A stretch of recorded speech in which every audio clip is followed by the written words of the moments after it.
누가복음 6장 37절 보시겠습니다. 신약성경 59페이지 누가복음 6장 37절에서 38절까지입니다. 단 두 구절의 말씀인데요. 이 단 두 구절의 말씀 6장 37, 38절을 가지고 저는 오늘 하나님 아버지의 보상이라는 제목으로 말씀을 드리도록 하겠습니다. 주보에 보시면 각각의 명령이 더 명확하게 보일 수 있도록 따로 본문을 적어 놓았습니다. 그래서 아마 설교를 들으실 때 더 따라오기 쉽지 않을까라고 생각을 합니다.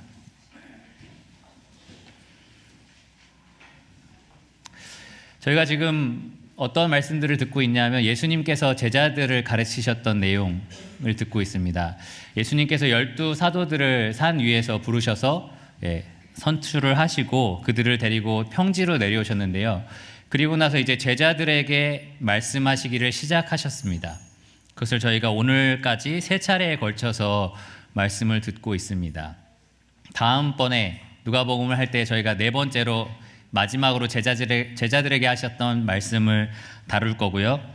그 다음번에 이제 7장의 시작으로 예수님이 제자들에게 가르치셨던 내용이 마치고 이제 가버나움으로 가시는 장면으로 저희가 넘어가게 될 겁니다. 내년에 아마 이 말씀을 듣게 될 겁니다. 그때까지는 이제 예수님이 하셨던 가르침 내용을 저희가 집중적으로 듣고 있습니다. 가르침의 대상은 제자들이었고요. 가르치셨던 분은 바로 예수님이었습니다. 그동안 예수님이 제자들에게 가르치셨던 내용들을 짧게 요약하면 이렇습니다. 첫 번째로 가르치신 내용은 뭐냐면 나를 따르는 길이 복된 길이다 였습니다. 나를 따르는 것이 복된 길이다. 이 세상에서 너희가 웃고 즐겁고 행복하고 기쁘고 막 이렇게 보일지 몰라도 정말 나를 따르는 길이 참으로 복된 길이다. 그것이 슬프고 비천하고 힘들고 괴로울지라도 나를 따르는 길이 결국에는 복된 길이다 라고 말씀을 하셨습니다. 그래서 누가복음 6장 23절에 보면 오히려 고통당하는 그날에 너희가 크게 기뻐하라 뛰놀라 라고 명령하시면서 왜냐하면 하늘에 너희의 상이 크다 라고 말씀하십니다. 예수님을 따르는 삶이 진짜 복된 삶이다.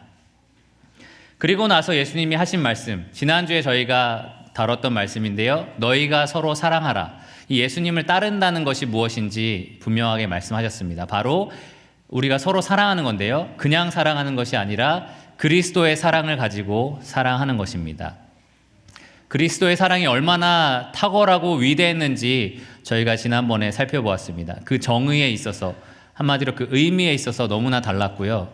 그 대상에 있어서도 너무나 달랐습니다. 우리가 좋아하는 사람이 아니라 싫어하는 사람, 우리의 원수까지도 사랑해야 했습니다. 그 방법에 있어서도 달랐습니다. 왼편 뺨을 맞으면 어떻게 됐죠? 오른쪽 뺨을 돌려대야 됐습니다. 그 정도로 사랑을 해야 했습니다. 그리고 그 이유에 있어서도 너무나 다른 내용이었습니다. 예수님이 가르쳐 주신 이 계명은요, 이 세상 그 어디에서도 발견할 수 없는 사랑이었습니다.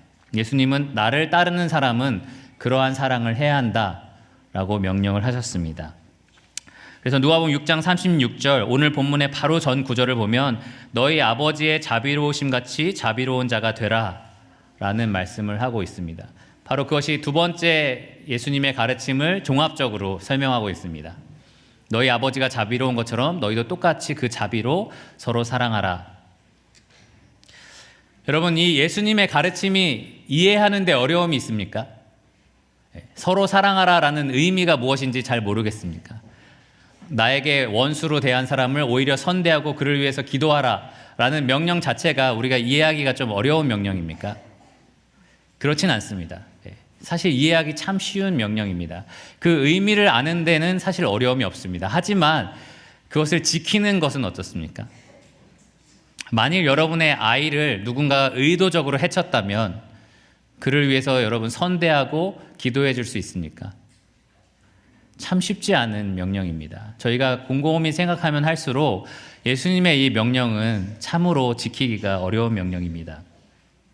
생각하면 할수록 너무 이상적인 명령이 아닌가. 저희가 지난주에 종효 형제가 여기서 우리 이상하자라는 얘기를 했는데요. 예, 이상한 명령일 뿐만 아니라 참으로 이상적인 명령이 아닌가라는 생각이 듭니다. 정말 이것이 순종 가능한 명령이란 말인가 라는 생각이 저희 안에 들어옵니다. 사실 오늘 저희가 다룰 이 단 두 구절의 말씀에 네 가지 명령이 나오는데요. 이 명령은 사실 더 어려운 명령입니다. 예수님께서 이 명령을 주셨을 때 아마 제자들은 더 놀랐을 것입니다. 지난주에 들었던 그 말씀보다 더 사실은 무거운 그리고 진지한 명령입니다. 오늘 이 명령 네 가지를 배우게 될 건데요. 첫 번째 나오는 두 가지는 부정형입니다. 다른 말로 하면은 뭐뭐 하지 마라 라는 내용이에요. 뭐뭐 하지 마라. 그리고 뒤에 나오는 두 가지는 긍정형인데요. 무슨 말이냐면 뭐뭐 해라, 무엇을 하라 라는 명령입니다. 그래서 무엇을 하지 말라 라는 두 가지 명령과 무엇을 하라 라는 두 가지 명령을 오늘 살펴볼 것입니다. 그것이 얼마나 어려운지 한번 잘 들어보시기를 바랍니다. 아마 여러분 그 명령들을 이해하는 데는 어려움이 조금도 없을 것입니다. 무슨 뜻인지에 대해서 혼동이 되거나 그러지 않으실 겁니다. 하지만 과연 그것을 내가 지킬 수 있을까라는 생각은 계속 드실 겁니다. 그래서 저는 그 명령의 의미뿐만 아니라 어떻게 우리가 순종할 수 있을지에 대해서 함께 이야기를 나누기를 원합니다.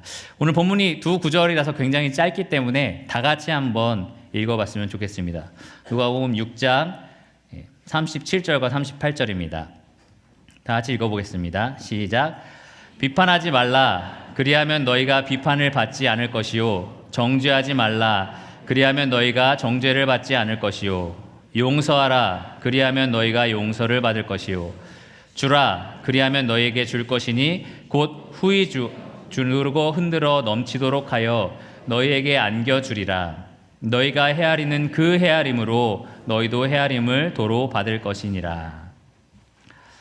네, 앞서 말씀드린 것처럼 네 가지 명령이 나옵니다. 두 가지 부정형 하지 말라 하고 뒤에 두 가지 하라 긍정형의 명령이 나오는데요. 이 명령은 뒤로 갈수록 사실 더 어렵습니다. 뒤로 갈수록 더 지키기가 어렵습니다. 뒤로 갈수록 더 많은 결단과 의지가 필요합니다. 그냥 비판하지 않는 것보다는 뒤에 용서하는 것이 더 어렵습니다. 그렇죠? 그리고 뒤로 갈수록 더 많은 하나님의 은혜와 자비가 필요합니다.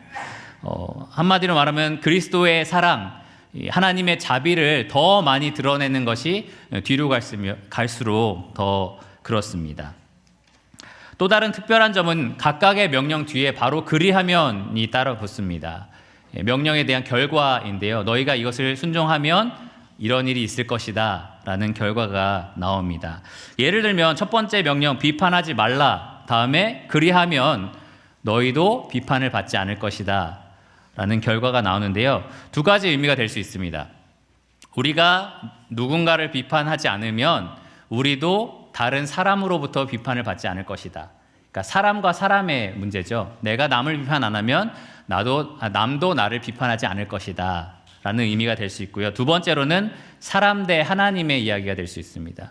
내가 다른 사람을 비판하지 않으면 하나님도 나를 비판하지 않을 것이다. 여러분 어떤 것이 더 합당하다고 생각하십니까? 저는 후자가 더 가깝다라고 생각합니다. 물론 우리가 다른 사람을 비판하지 않을 때 나도 비판받지 않는 것이 일반적이긴 하지만 여기서는 하나님과 나의 문제를 이야기하고 있다라고 생각합니다. 왜냐하면요, 유사한 말씀 마태복음 6장 15절과 16절에 이렇게 기록이 되어 있습니다. 너희가 사람의 잘못을 용서하면 너희 하늘 아버지께서도 너희 잘못을 용서하시려니와 너희가 사람의 잘못을 용서하지 아니하면 너희 아버지께서도 너희 잘못을 용서하지 아니하시리라. 누구와 누구의 관계죠? 나와 하나님의 관계입니다. 내가 남에게 대하는 것, 그것에 따라 하나님이 나를 대하시겠다라는 명령입니다. 그래서 이 마태복음 25장 40절에 예수님께서 지극히 작은 자에게 한 것이 곧 나에게 한 것이다 라고 말씀을 하셨는데요. 그 말씀과 일맥상통하는 말씀이 바로 오늘 본문 말씀입니다. 내가 남을 비판하는 것, 내가 남을 정죄하는 것, 또 다른 사람을 용서하는 것, 또 이웃에게 베푸는 것, 주는 것, 그것에 따라 하나님이 나를 대하시겠다라는 명령입니다. 그래서 제가 처음에 지난번보다 더 무겁고 진지한 명령이다라고 말씀을 드렸습니다.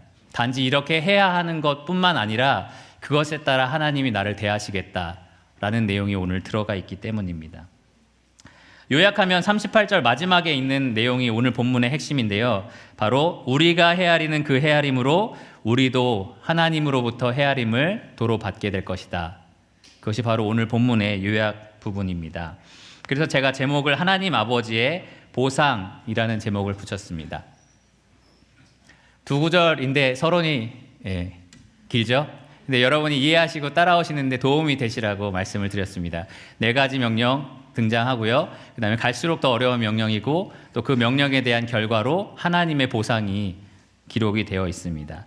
그래서 오늘은요, 두 가지로 나눠서 이야기를 하려고 합니다. 부정형 명령을 같이 다루고요. 그 다음 뒤에 긍정적으로 되어 있는 무엇을 하라라는 명령을 같이 다루려고 합니다. 먼저 비판하지 말라와 정죄하지 말라를 이야기를 하겠습니다. 비판하지 말라라는 말에서 비판이라는 말은 평가하는 것, 분석하는 것을 말합니다. 여러분, 제 넥타이가 지금 삐뚤어져 있나요? 아니면 올바르게 되어 있나요? 저는 지금 날씬한가요? 뚱뚱한가요? 여러분 마음속에 각자의 기준점을 가지고 있습니다. 각자가 어떠한 기준을 가지고 있어서 그것에 따라서 평가하고 분석합니다. 이 사람이 가지고 있는 능력입니다. 저 사람은 왜 저렇게 서 있지? 저 사람은 왜 저렇게 옷을 입었지? 우리 각자가 그러한 기준점을 가지고 있습니다. 그것이 여기서 말하고 있는 그러한 비판의 일반적인 의미입니다. 예수님께서 비판하지 말라라고 하신 것은 그러한 모든 평가나 분석을 아예 하지 말라라는 명령은 아닙니다. 이 비판이라는 말을 동일하게 예수님이 사용하셔서 이 같은 누가복음 말씀에 12장 56절과 57절에 이렇게 말씀하셨는데요. 너희가 천지의 기상은 분간할 줄 알면서 어찌 이 시대는 분간하지 못하느냐? 또 어찌하여 옳은 것을 스스로 판단하지 아니하느냐? 다른 말로 스스로 옳은 것을 판단하라라고 예수님이 말씀하신 겁니다. 그래서 분석하는 것, 평가하는 것, 그거 자체를 예수님이 금하신 건 아닙니다. 옳은 판단, 다른 말로 하면 분별이라고 말할 수 있는데요. 분별 자체를 금하신 건 아닙니다.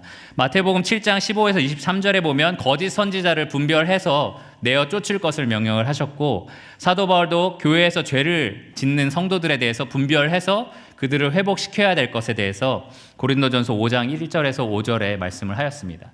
이 분별 자체가 지금 예수님이 금하고 있는 내용이 아닙니다. 뭐가 문제가 되냐? 비판할 때 뭐가 문제가 되냐? 첫째로는 그 비판의 기준이 잘못되었을 때가 문제가 됩니다. 예를 들어서 한번 말씀을 드리겠습니다. 교회에 나올 때 하나님을 예배하고 하나님을 경외하는 마음을 가지고 나와야 한다. 성경적인 기준입니까? 네, 그렇습니다. 저희가 하나님 아버지께 나올 때 마땅한 마음의 자세가 필요합니다. 그리고 우리가 입는 옷도요, 사실 거기에 걸맞아야 합니다. 그래서 디모데전서 2장 9절에 보면 사도 바울이 특히 여자들에 대해서 이런 명령을 줬는데요. 단정하게 옷을 입으며 소박함과 정절로서 자기를 단장하라. 소박함과 정절이 바로 그 하나님 아버지 앞에서 가져야 하는 그 존경하는 마음, 경외하는 마음, 하나님 앞에서 자신을 절제하고 통제하는 마음을 말합니다. 그 마음과 걸맞는 단장한 옷차림으로 입어야 한다라고 바울이 명령한 것입니다. 그러한 올바른 기준으로 우리가 분별을 할 수 있습니다. 그래서 잘못된 옷을 입고 온 사람에게 이러한 말씀의 기준이 있습니다라고 얘기할 수 있는데요. 정말 지극히 주관적인 기준을 가질 수도 있습니다. 예를 들어서 발목까지 내려오는 치마를 입지 않으면 거룩하지 않은 거야. 청바지를 입으면 하나님 앞에 합당치 않아. 이런 기준은 성경적인 기준은 아닙니다. 그렇죠? 개인의 기준입니다. 그리고 각자 서로 기준들이 다 다릅니다. 이러한 잘못된 기준을 가지고 판단할 때, 비판할 때 문제가 생깁니다. 혹시 여러분 중에 그러한 생각 갖고 계신 분 있습니까? 발목까지 온 치마를 입어야만 한다. 그런 생각은 없으시기를 바랍니다. 잘못된 기준을 가져서는 안 됩니다. 비판의 두 번째 문제가 여기서 예수님이 가르치고 있는 문제인데요. 바로 그러한 잘못된 기준, 성경적이지 않은 기준을 갖고 있을 때의 문제가 아니라 어떤 기준을 갖든지의 문제입니다. 바로 비판하려는 자세입니다. 비판하고 판단하려는 자세의 문제입니다. 이것은 옳은 기준을 가지고 있을 때도 문제가 되고요. 잘못된 기준을 가지고 있을 때도 문제가 됩니다. 오스본이라는 사람은 이렇게 말했습니다. 이것은 다른 사람의 허물을 부각시키고 그들에게 해를 가하려고 판단하는 태도의 문제다. 예를 들어서 한번 말씀을 드리면 제가 지금 여러분 설교를 듣고 있는 모습을 이렇게 살펴보고 있습니다. 제가 이 자리에 올라오면 사실은 모두가 보여요. 예. 어떤 분들이 잘 듣고 계시는지, 어떤 분들이 힘들어하고 계시는지 잘 보입니다. 예. 지금 다른 생각에 완전히 빠져서 허공을 이렇게 바라보고 계시는 분도 계시다는 것을 너무나 잘 알고 있습니다. 예. 설교 들을 때 누가 저 사람 왜 갑자기 뒤로 나가지? 막 이러면서 생각이 들기도 합니다. 다 보입니다. 예, 선생님으로 일하신 분은 아마 공감하실 겁니다. 무엇을 하고 있는지, 다른 생각을 하고 있는지 다 보입니다. 사실 어쩌다가 그럴 수 있지만 만약에 매주 그 사람이 설교를 안 듣고 다른 생각을 하고 있는 것처럼 보인다라고 했을 때 사실 설교자로서, 목회자로서 그 사람의 영혼을 분별하는 것이 맞습니다. 왜 그럴까? 왜 말씀에 집중하지 못할까? 왜 하나님의 말씀을 사모하지 않을까? 이런 것을 제가 고민을 하는데 그 목적이 무엇이죠? 사랑하기 위해서입니다. 섬기기 위해서, 그 사람이 더 주님과 가까워지게 하기 위해서, 그 사람이 더 말씀을 사모하게 만들어주기 위해서 제가 만나는 것입니다. 혹시 다른 사람과 갈등이 있진 않은가?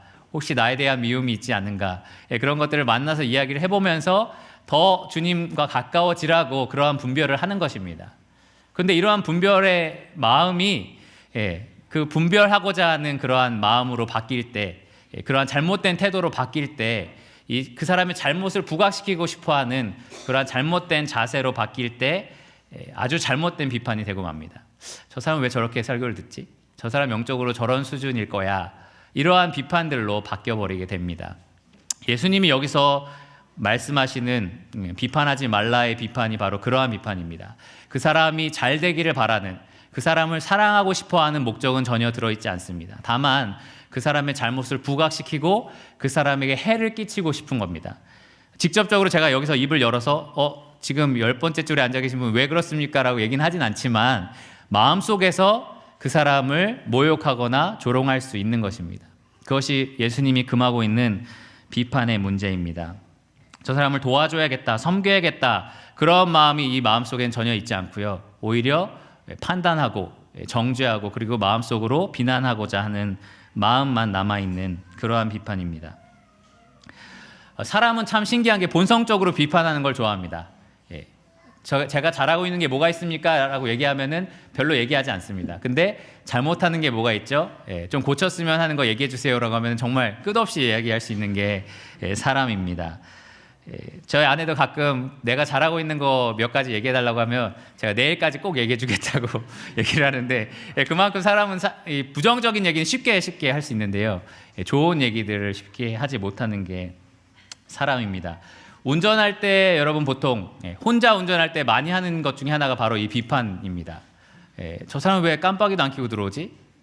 이렇게 느리게 갈 거면 왜 1차선이나 2차선으로 가고 있지? 이런 생각들 많이 하죠. 근데 여러분 생각에 저 사람 정말 저렇게 운전하면 큰일 날 수도 있는데 좀 안전하게 갔으면 좋겠다, 이러한 애타는 마음이 있어서 그렇습니까? 아니면 단지 이렇게 하는 게 나한테 불편을 주기 때문입니까? 보통 후자입니다. 그냥 이게 마음에 들지 않고 저렇게 하면 안 된다라는 것을 부각시키고 싶을 뿐입니다. 그 마음의 자비라든지 긍휼은 전혀 존재하지 않고 다만 그것에 대한 미움과 분노만 남아 있습니다. 참 흥미롭게도 내가 처음 가본 길에서 어쩔 수 없이 깜빡이를 안 켜고 들어왔다. 근데 뒤에서 막 빵빵거리잖아요. 그럴 때 어떻습니까? 이 정도도 이해 못 해주나? 내가 어쩔 수 없이 어쩌다가 이렇게 된 상황인데 이 정도도 이해 못하고 저렇게 크게 빵빵거려야 되는가? 저렇게 지나가면서 내 얼굴을 쳐다보고 가야 되는 건가? 반대 입장이 되면 저는 그렇게 안 하는데, 오히려 내가 그런 상황이 될 때는 자비랑 긍휼을 요구합니다. 이것이 마땅하다라고 생각하는데 내가 비판하는 입장에서는 전혀 자비와 긍휼을 보이지 않습니다. 그것이 바로 예수님이 말하고 있는 비판의 문제입니다. 교회 안에서도 충분히 그럴 수 있습니다. 저 자매님은 왜 저렇지? 저 형제님은 왜 저렇게밖에 말을 안 하지? 정말 그 형제님이 주님을 닮았으면 좋겠는 마음이 있어서가 아니라 그냥 그것이 불편한 겁니다. 교회가 이러면 안 돼. 일 처리를 이렇게 하면 안 되지. 이런 것들이 교회가 이렇게 하면 안 되지, 더 주님을 닮아가야지, 우리가 함께 하나가 돼야지, 뭐 이런 생각이 나와서 그런 게 아니라 그냥 그것이 마음에 들지 않아서 그것에 대한 비판이 그냥 흘러나오는 그 문제에 대해서 예수님이 하지 말라라고 지금 명하고 계십니다. 비판하지 말라의 의미는 분명히 아셨죠? 다음 정죄하지 말라라는 것은 비판하지 말라와 아주 밀접한 관계가 있습니다. 비판에서 조금 더 비판적인 태도가 굳어졌을 때 정죄의 자세가 나옵니다. 비판이 저 사람은 왜 저러지? 라는 판단이라면 이 정죄는 저렇게 했으니까 이런 일을 당하는 게 마땅해 라고 판단을 내리는 겁니다. 재판을 하는 겁니다. 한마디로 재판관이 되는 겁니다. 자기가. 예전에 저희가 이 정죄하지 말라의 문제를 야고보서를 통해서 배운 적이 있었는데요.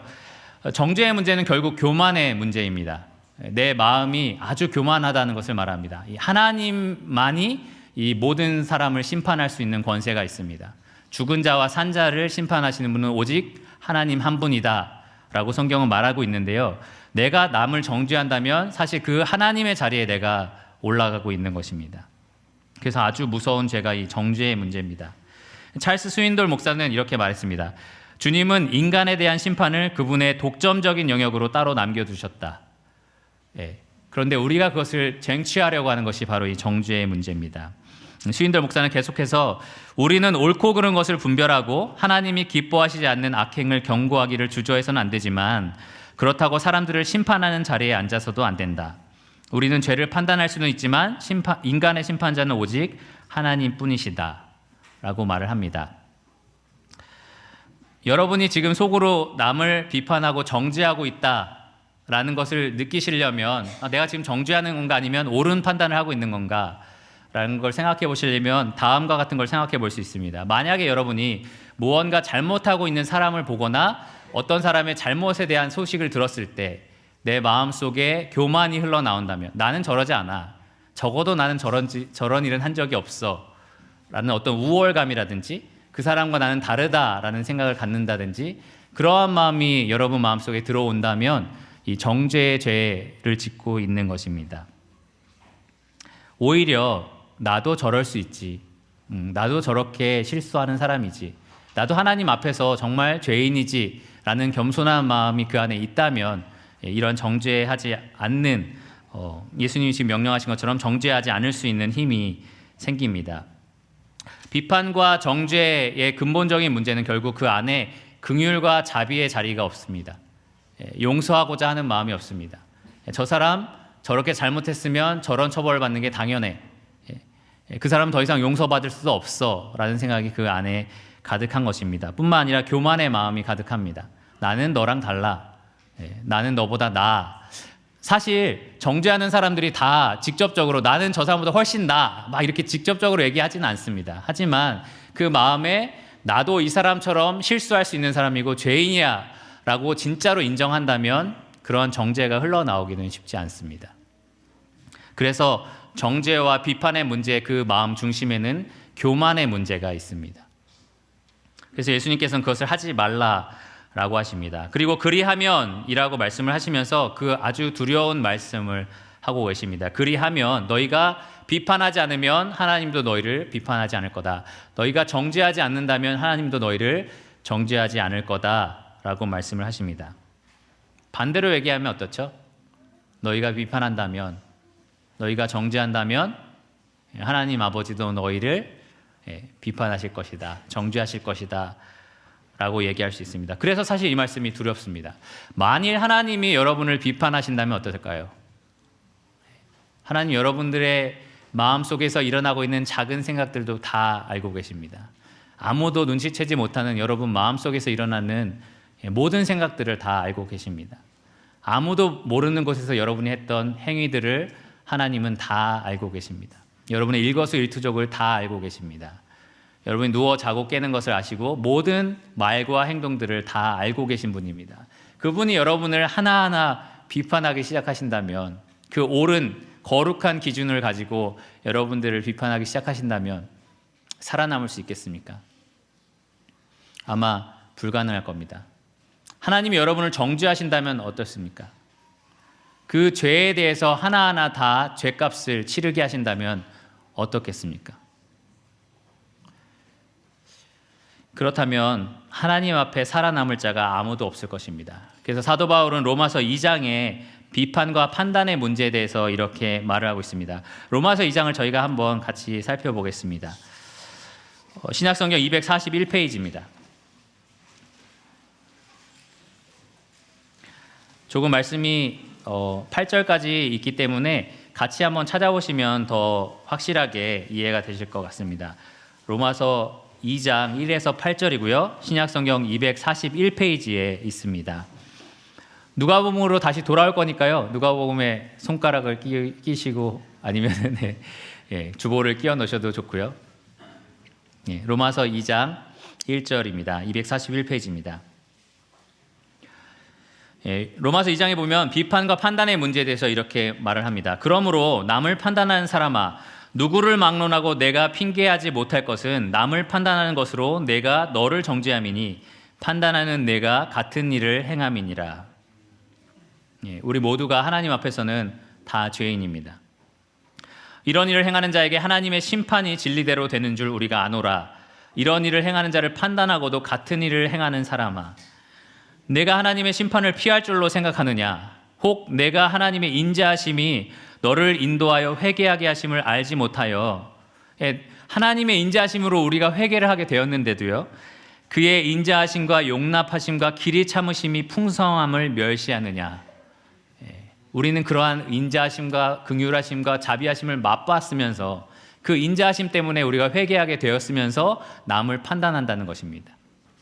다만 내 고집과 회개하지 아니한 마음을 따라 진노의 날 곧 하나님의 의로우신 심판이 나타나는 그날에 임할 진노를 내게 쌓는도다. 하나님께서 각 사람에게 그 행한 대로 보응하시되 참고 선을 행하여 영광과 존귀와 썩지 아니함을 구하는 자에게는 영생으로 하시고 오직 당을 지어 진리를 따르지 아니하고 불의를 따르는 자에게는 진노와 분노로 하시리라. 참 무서운 말씀이 아닐 수 없습니다.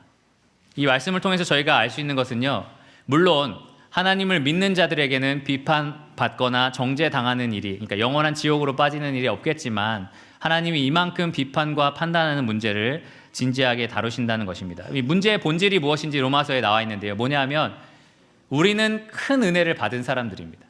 하나님의 길이 참으심과 하나님의 긍휼과 인자하심을 맛본 사람들입니다. 그래서 여러분, 우리가 어떻게 회개해서 이렇게 하나님의 백성이 되었습니까? 하나님의 인자하심 때문 아닙니까? 하나님의 긍휼과 인자하심, 그 은혜 때문이 아닙니까? 그것 때문에 우리가 하나님 앞에 나와서 죄 용서함을 다 받았는데 우리가 다른 성도를 아주 날카롭게 비판하고 정죄하는 것입니다. 그것에 대해서 지금 하나님께서 이 사도 바울의 입술을 통하여 분명하게 경고를 하고 계십니다. 네가 임할 진노를 너 스스로에게 쌓고 있다 라고 얘기를 하십니다. 요한복음 8장에 예수님께서는 가는 중에 잡힌 여인을 마주하고 계셨습니다. 그때 많은 사람들이 손에 돌을 들고요, 이 여인을 치려고 했습니다. 그 마음에 아마 비판하는 마음과 정죄하는 마음으로 가득했을 것입니다. 너는 가는 중에 잡힌 여인이니까 이 자리에서 죽어도 마땅해 라는 생각들을 사람들이 하고 있었을 겁니다. 예수님이 그때 뭐라고 하셨습니까? 너희 중에 누구든지 죄 없는 자가 먼저 치라. 어떤 일이 일어났습니까? 아무도 칠 수 없었습니다. 그 마음에 다 양심의 찔림이 되었습니다. 나이가 많은 사람부터 적은 사람 순으로 다 돌아가게 되었습니다. 자기 삶을 돌이켜보니까 자기도 하나님 앞에 죄인이라는 사실을 인정할 수밖에 없었습니다. 비판과 정죄의 문제가 바로 여기에 있습니다. 비판과 정죄하는 죄는요, 긍휼과 자비하심을 맛본 자들이 해서는 안 되는 문제입니다. 자기는 그렇게 큰 은혜와 자비를 맛봤으면서 다른 사람에게는 그러한 무자비함으로 나아가는 것입니다. 하나님께서는 예수 그리스도를 십자가에서 죽이시기까지, 죽음에 내어놓으시기까지 우리를 사랑하셨습니다. 그 큰 은혜를 우리에게 내려주셨습니다. 그래서 우리가 이 자리에 나와서 의인으로서 떡과 잔을 대하는 사람들이 되었습니다. 그런데 그런 우리가 무자비함으로, 사랑 없는 마음으로 섬기고자 사랑하고자가 아니라 그 사람의 잘못을 부각시키고 해를 끼치고자 하는 목적으로 다른 사람들에게 비판하고 정죄한다면 하나님이 보시기에는 정말 말이 안 된다는 것입니다. 그래서 예수님은 비판하지 말라, 정죄하지 말라라고 명령하셨습니다. 다음으로 남은 명령은 긍정적인 명령입니다. 용서하라와 주라입니다. 한 단계 더 발전한 형태입니다. 단지 우리가 비판하지 않거나 정죄하지 않는 것뿐만 아니라요, 이제는 적극적으로 용서해주고 베풀어주는 것을 포함을 합니다. 그리스도의 사랑이 바로 이 정도까지를 우리에게 요구하고 있습니다. 이 용서한다라는 말의 의미는 풀어준다라는 뜻을 가지고 있습니다. 풀어주다. 그릇된 행위의 결과를 면제시켜준다. 쉽게 말해서 여러분에게 누가 돈을 껐다. 그러면 여러분 당연히 그 돈을 받을 권리가 있잖아요. 네. 근데 그 권리를 행사하지 않는 겁니다. 그 빌린 사람 입장에서는 돈을 갚아야 되는 의무가 있습니다. 짐이 있습니다. 근데 그것을 면제시켜주는 것. 성경에서는 탕감한다라는 말도 씁니다. 그것을 면제시켜주는 것이 바로 여기에 말하고 있는 용서하다입니다. 범죄로 치면은 이 범죄에 합당한 그 대가를 치러야 마땅합니다. 범죄에 대해서 합당한 어떤 고통을 받아야 합니다. 뭐 징역 몇 년, 뭐 사형, 무기징역 이러한 그 형벌을 받는 것이 마땅한데요. 그러한 것들을 면제해 주는 것이 바로 여기 나와 있는 용서하다의 뜻입니다. 용서에 대해서 여러분 그 오해하지 말아야 될 게 단지 어떤 사실에 대해서 잊어버리는 것이 용서가 아닙니다. 하나님께서 사실 이스라엘 백성들에게 내가 다시는 너희 죄를 기억하지 않겠다 약속하셨잖아요. 근데 하나님은 모든 것을 알고 계신 분입니다. 근데 하나님이 과거의 그 이스라엘 백성의 죄를 기억이 하나도 안 나 이런 분일까요? 네. 모르겠다, 기억이 안 나네 이렇게 하시는 분은 아닙니다. 그렇죠? 하나님이 과거의 어떠한 사건들을 기억하는데 문제가 생기는 그러한 의미로서 용서하라 라는 말을 주신 것이 아닙니다. 잊어버리겠다라고 하신 것이 아닙니다. 실제로 구약 성경에 보면 하나님은 계속해서 선지자들을 통해서 이 광야에서 이스라엘이 잘못한 점을 계속 부각시킵니다. 너희들이 이렇게 실수했다, 잘못했다. 근데 하나님이 용서하겠다라고 하신 이유, 잊어버리겠다라고 하신 말씀의 의미는요, 과거의 그 잘못이 지금 현재 언약의 백성들과의 관계에 영향을 끼치지 않게 하겠다라는 말입니다. 한번 용서하신 사건에 대해서는요, 하나님이 그것을 알고 계시고 기억하시지만 영향을 끼치지 않게 하시겠다는 것입니다. 의지적으로요. 그래서 우리가 용서하겠다라는 말도 그렇습니다. 전혀 기억하지 않겠어 라고 말하면 사실 어렵습니다. 어쩔 때 여러분이 용서한 사람들의 잘못이 기억나지 않습니까? 예, 정말 기억나고 동시에 그때 잘못했던 거에 대한 울분 같은 것도 같이 흘러나오지 않습니까? 내가 분명히 용서했다고 했지만 그래도 화가 나지 않습니까? 예, 그것이 그럴 때 난 용서가 안 됐나 봐가 아니라요. 용서는 그런 상태에서 그것을 하나님 말씀으로 절제하는 겁니다. 의지적으로 그것을 통제하는 것입니다. 그것이 더 이상 지금 현재 내 형제 자매와의 관계에 영향을 끼치지 않도록 말씀으로 그것을 절제하는 것이 용서입니다. 만약에 잊어버리는 것이 용서라면 우리는 아마 죽을 때까지 용서하지 못할지도 모릅니다.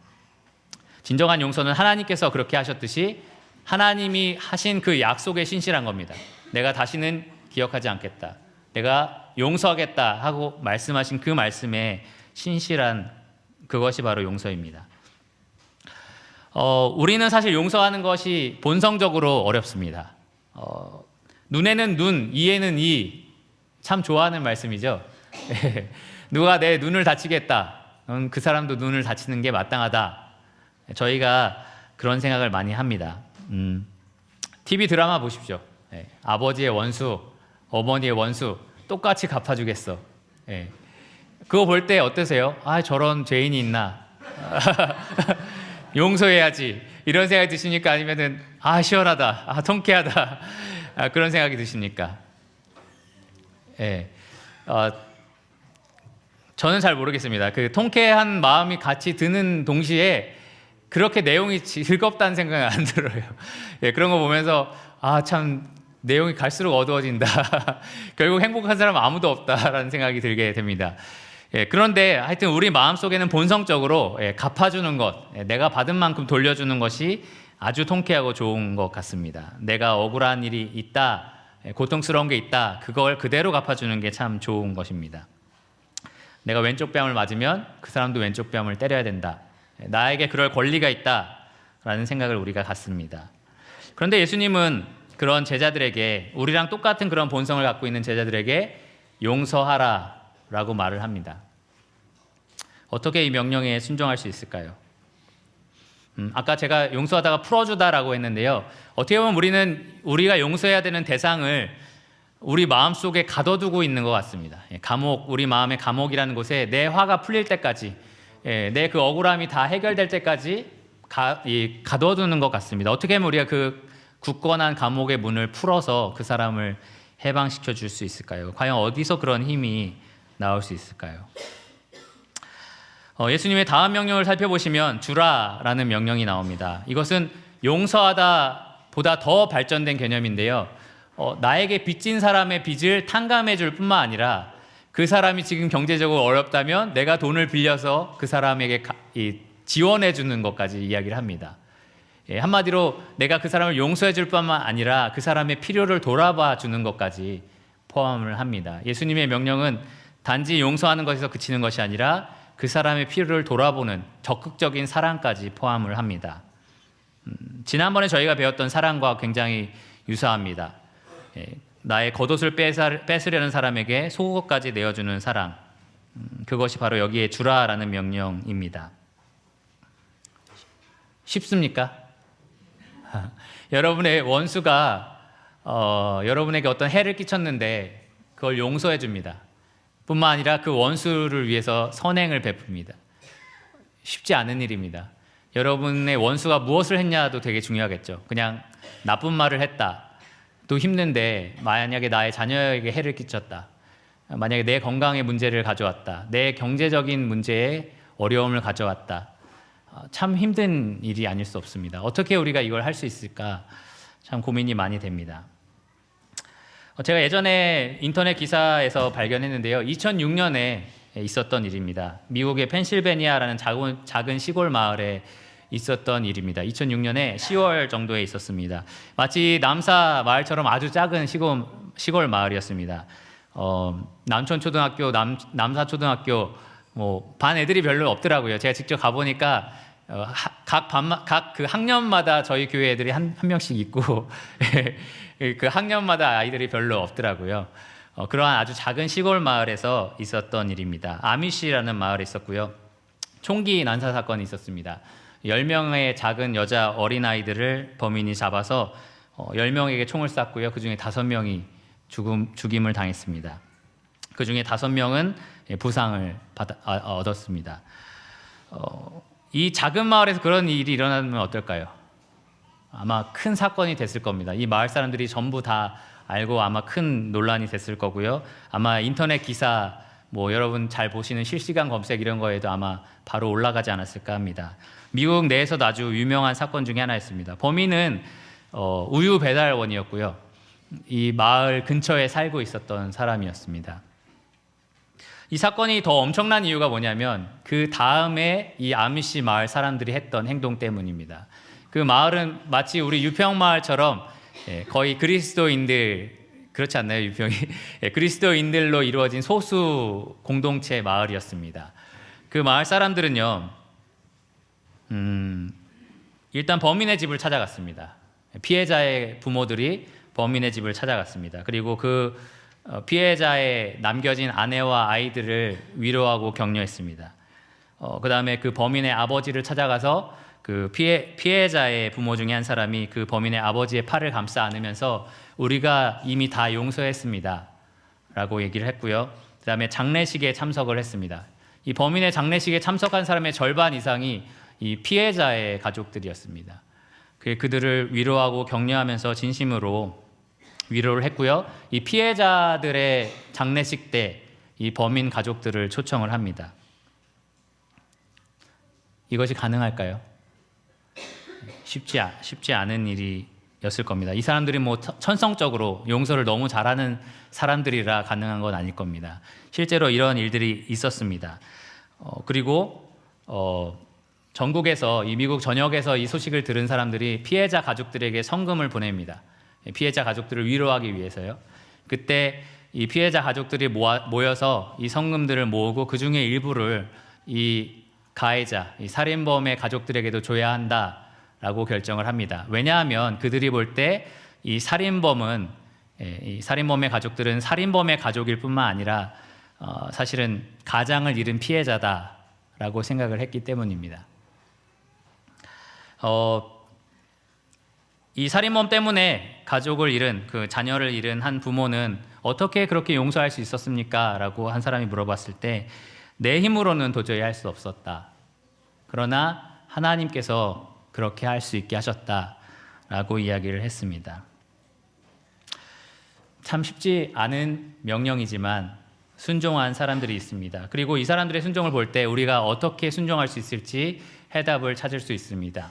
만일 하나님께서 우리를 강력하게 비판하시고 우리를 강하게 정죄하시고 그리고 절대 용서하지 않으시면서 또 우리를 빈약하게 공급하시면서 우리에게 이러한 명령을 주셨다면, 예수님을 통해서 이러한 명령을 주셨다면 누구도 예수님을 따를 수 없습니다. 우리 안에 그러한 힘이 없습니다. 우리가 용서하거나 이해하거나 공급할 수 있는 힘이 우리 안에는 없습니다. 반대로 한번 생각해 봅시다. 반대로 하나님께서 우리의 죄과에 따라 우리를 판단하지 않으시고 하나님께서 우리를 정죄하셔야 하지만 결코 예수 그리스도의 이름으로 정죄하지 아니하시고 우리의 죄가 주홍빛같이 붉을지라도 눈처럼 희게 용서하시는 분이시라면 그 아들의 피로 우리의 죄를 모두 다 씻으시고 우리가 필요한 모든 것들을 공급하시는 분이시라면 예수님이 지금 이 길을 걸으라고 했을 때 우리는 그 힘으로 걸을 수 있는 사람들이 됩니다. 그렇지 않습니까? 우리가 용서할 수 있는 것, 비판하지 말라, 정죄하지 말라라는 명령에 순종할 수 있는 것, 바로 예수 그리스도의 그 놀라운 능력과 또 하나님 아버지의 그 자비하심의 풍성하심 때문에 가능한 일입니다. 톰 라이트는 그래서 이렇게 말했습니다. 감사는 긍휼을 불러일으키고 정죄는 생각할 수도 없게 만든다. 우리 안에 그리스도의 사랑이, 이 아버지 하나님의 자비가 가득가득 채워진다면 우리는 정죄하지 않을 수 있습니다. 비판하지 않을 수 있습니다. 용서할 수 있고요, 베풀 수가 있습니다. 예수님은 이제 두 가지 명령, 용서하라 그리고 주라 라는 명령 뒤에 그리하면이라는 말을 붙이셨습니다. 그리하면 우리를 용서하시겠다, 주시겠다라고 말씀하셨습니다. 먼저 이 용서에 대해서 그리하면 우리를 용서하시겠다라고 하셨는데요, 예수님이 기도를 가르쳐 주신 적이 있습니다. 주기도문이라고 하는데 그 기도에 어떤 내용이 있었냐면 우리가 우리에게 죄 지은 자를 사하여 준 것 같이 우리 죄를 사하여 주옵시고. 우리가 하나님께 나아갈 때 어떻게 나옵니까? 여러분 만찬 앞에 나올 때 가끔 여러분 일주일의 삶의 죄를 돌아볼 때가 있을 겁니다. 제가 정말 이 자리에 나올 수 없을 만큼 죄인입니다 라는 무거운 마음을 갖고 나오실 때가 있을 겁니다. 그때 여러분 하나님께 무엇을 기대하십니까?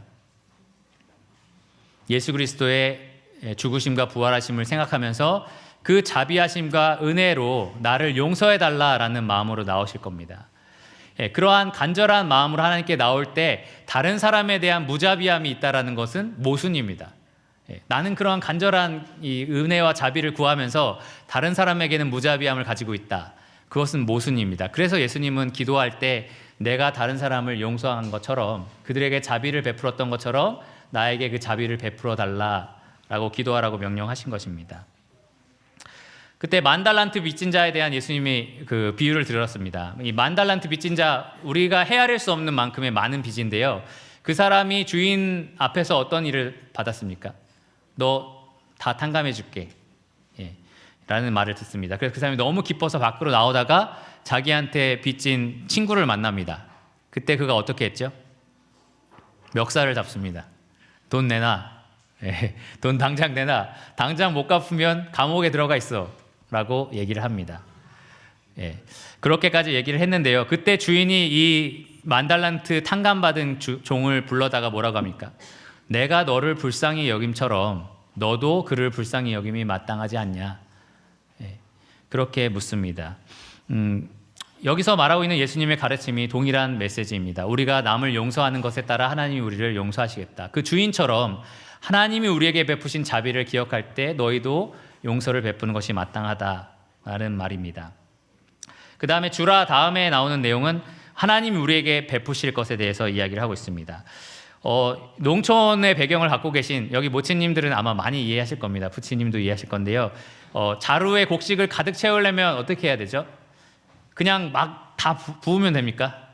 쌀을 그냥 다 부으면 가득 차면 끝입니까? 아니면 자루를 막 흔들면은 막 내려가서 더 공간이 생길까요?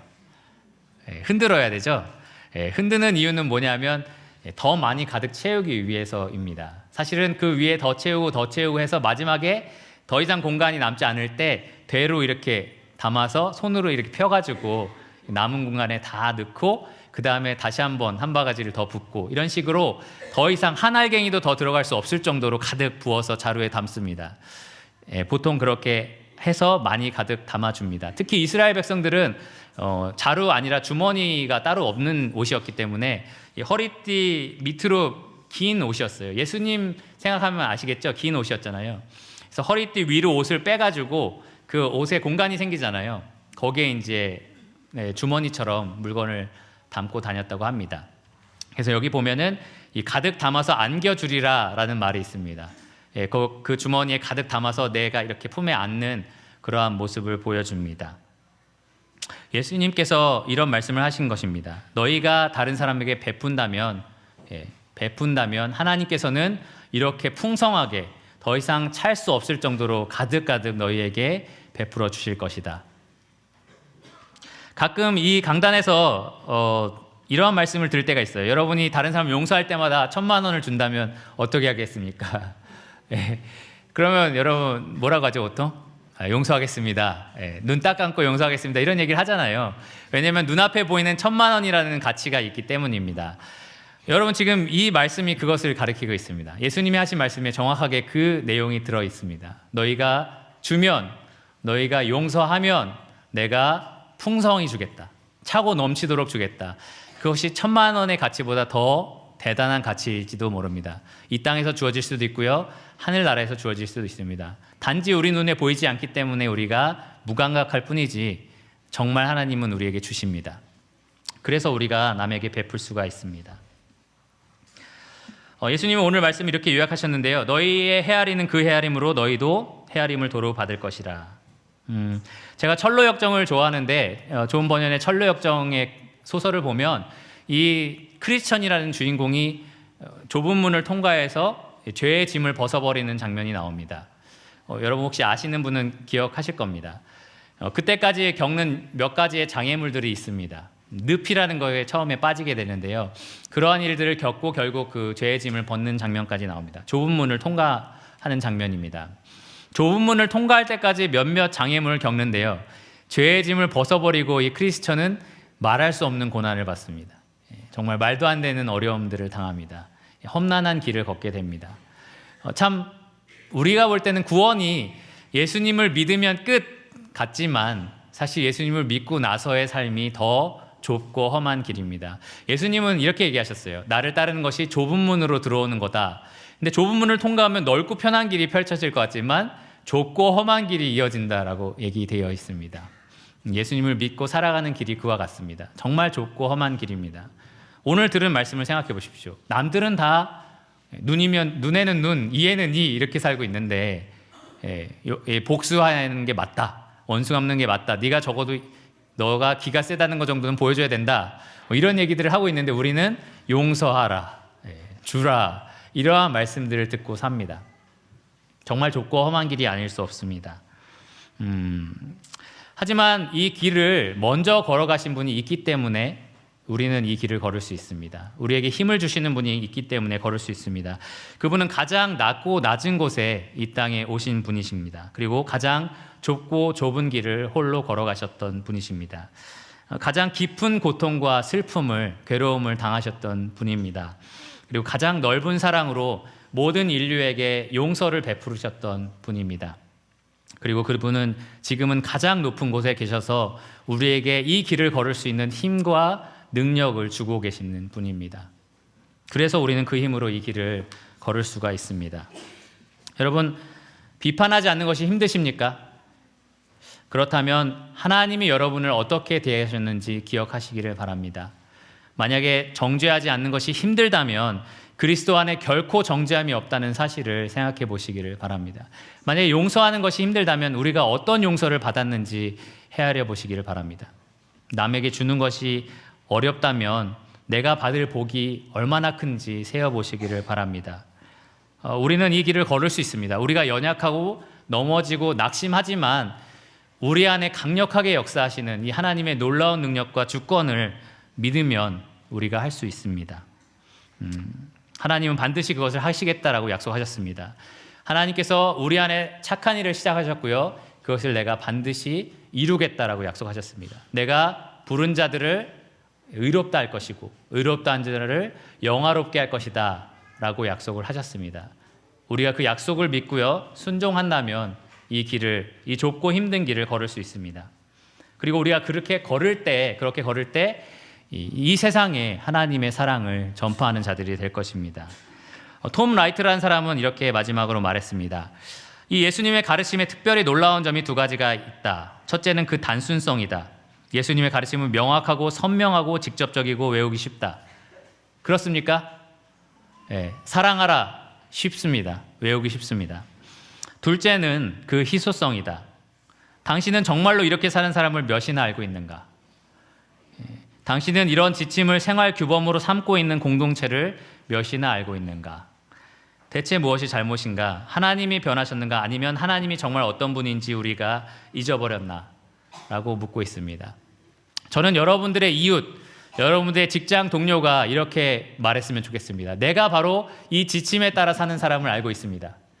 내가 이 지침에 따라서 삶을 살아가고 있는 공동체를 알고 있습니다.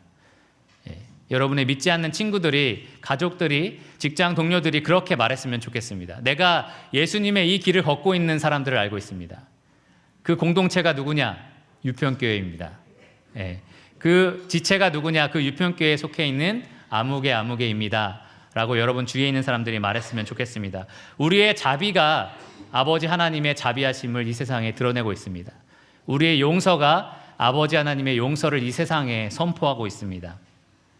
우리의 사랑이 이 세상에 하나님의 사랑이 얼마나 위대한지를 말해주고 있습니다. 여러분이 바로 그러한 도구가 되고 있습니다. 여러분이 그렇게 살 때 하나님 아버지의 보상이 주어집니다. 그렇게 사시겠습니까? 네. 그러면 다 같이 기도하시겠습니다.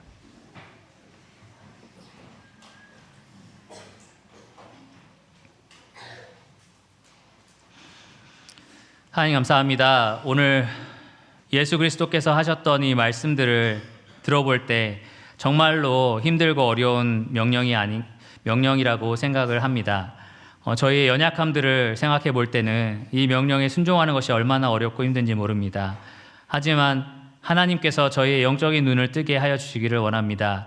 저희가 얼마나 많은 용서를 받았는지, 얼마나 많은 사랑을 받았는지 헤아리는 자들이 될 수 있게 하여 주시기를 원합니다. 우리 안에 그리스도의 자비하심이 가득 차올라서 다른 사람을 향한 자비가 흘러나올 수 있게 하여 주시기를 원합니다. 그리하여서 저희 유평교회가, 또 유평교회 각 지체들이 우리가 속한 세상에 하나님의 자비와 사랑과 용서를 전파하는 자들이 되게 하여 주시옵소서. 우리는 연약하지만 하나님의 능력과 주권이 그것을 온전히 이루실 것을 온전히 믿습니다. 하나님, 저희 안에 그 강력한 믿음을 허락하여 주시고 그 말씀에 순종할 수 있도록 힘을 넣어 주시기를 원합니다. 이 모든 것 예수 그리스도 이름으로 기도드렸습니다. 아멘.